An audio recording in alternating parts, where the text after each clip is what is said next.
김명수는 1896년 평안남도 평양에서 태어났고요. 1917년 청춘이라고 하는 문예지의 현상공모에 의심의 소녀라고 하는 단편이 당선되면서 작품 활동을 시작한 우리나라 최초의 여성 근대 소설가입니다. 그리고 1923년에 어부자식이라고 하는 희곡도 발표를 했기 때문에 우리나라 최초의 여성 극작가이기도 합니다.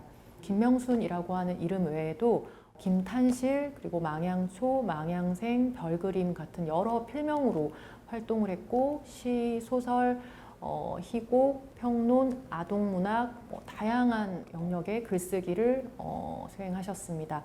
그리고 에드거 앨런 포의 소설을 우리나라에 처음 번역, 소개한 번역가이기도 하고 또 배우로도 기자로도 활동한 아주 다재다능한 창작자입니다. 1920년에서 1940년 사이 누구보다 활발하게 활동을 한 창작자인데 사실은 여러 가지 그 개인사, 그러니까 뭐 기생의 딸이라거나 아니면 자유연애 사상을 주창했다거나 그리고 결혼을 하지 않고 미혼으로 홀로 오랫동안 삶을 일구었다거나 그런 여러 가지 것들이 굉장히 당시로서는 굉장히 장애가 되었던 것 같아요. 그래서 이런 것들이 일부 문학장 내의 일부 남성 작가들, 권력을 가진 남성 작가들에게는 어떤 조롱과 희롱의 이유가 되었던 것 같아요. 그래서 여러 아픈 개인사로 인해서 제대로 조명받지 못한 비운의 작가이기도 합니다.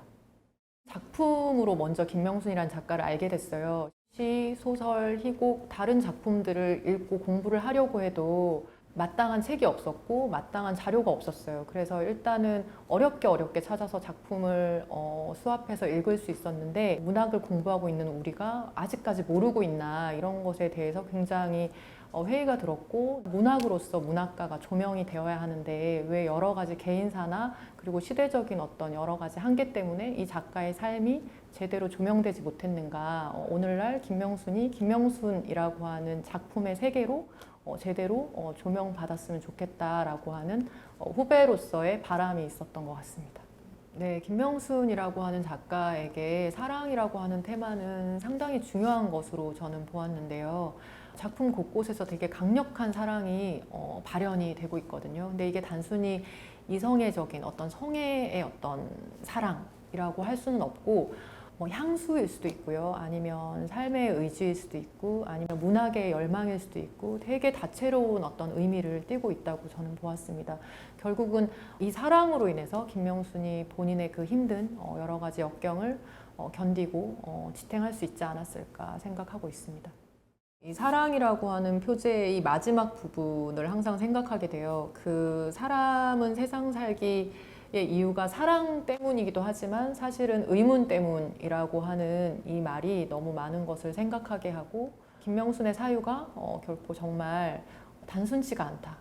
이 안에 너무 복합적인 감정이 스며 있다라고 하는 것을 확인하게 됩니다.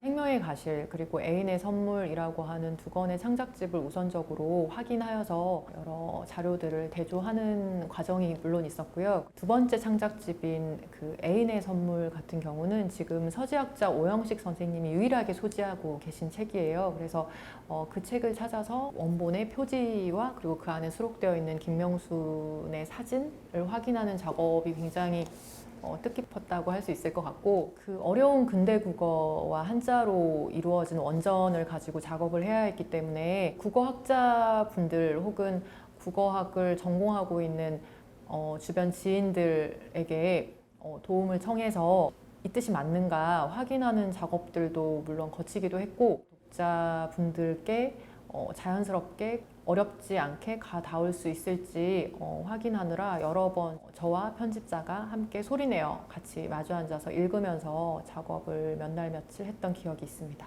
그리고 저희가 이 19편이 이 책에 수록되어 있는데 그중 한 편의 에세이는 지금껏 발굴되지 않은 미발표작이에요. 김명순이 1920년대 초에 매일신보에 썼던 칼럼이죠. 그 칼럼이 여지까지는 학자분들 사이에서도 제대로 얘기된 적이 없는 작품이었는데 저희가 이번에 새로 발굴을 해서 실을 수 있게 되었습니다.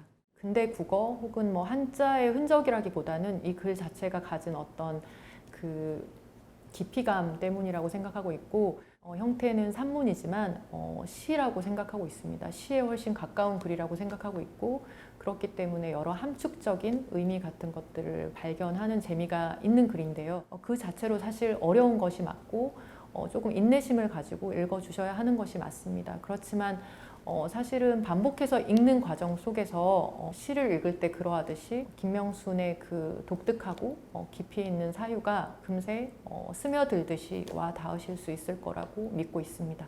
이 책이 나오고 나서는 생각보다 많은 환영과 환대를 받은 것 같아요. 많은 그 독자분들이 남성, 여성 할 것 없이 많이 반가워들 해주셨고, 실제로 김명순에 대해서 저만큼이나 궁금해하는 독자분들이 많다라고 하는 것을 실감할 수 있었습니다. 그리고 속 시원하게 읽지 못했던 여러 작품들을 제대로 대면할 수 있어서 되게 좋았다라고 말씀해 주셔서 기뻤습니다.